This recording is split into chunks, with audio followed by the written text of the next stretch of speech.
ഗോപാൽ കേട്ടില്ല. ഇതാരോ വേറെ താഴിട്ട് പൂട്ടിയിരിക്കുക. അത് കാട്ടാപ്പിള്ളി പൂട്ടിയ പൂട്ടാ. തുറക്കുന്നവന്റെ കൈവിട്ടെന്നാ പറഞ്ഞിരിക്കുന്നേ.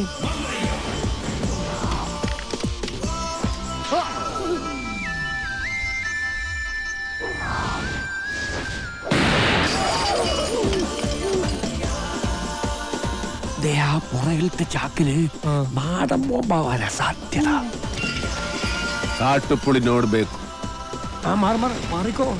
വേഗം കേറ്, നമുക്ക് കാട്ടാപ്പിളിനെ വെടിവെച്ചിരുന്ന് കാണാം. എടാ, നീ വിചാരിക്കുന്ന പോലെ അത്ര നിസ്സാരനല്ല ഈ മല്ലയ്യ. കേന്ദ്രത്തിൽ വരെ പിടിപാടുള്ള കക്ഷിയാ. നമ്മുടെ ഹോം മിനിസ്റ്ററുമായിട്ടും അടുപ്പുണ്ട്. അടുത്ത ഇലക്ഷൻ ഒരു മന്ത്രിസ്ഥാനം വരെ കിട്ടാൻ ചാൻസ് ഉള്ളതാ എനിക്ക്. അതുകൊണ്ട് ഇനിയെങ്കിലും ഈ നാട്ടിൽ പ്രശ്നങ്ങൾ ഉണ്ടാക്കരുത്.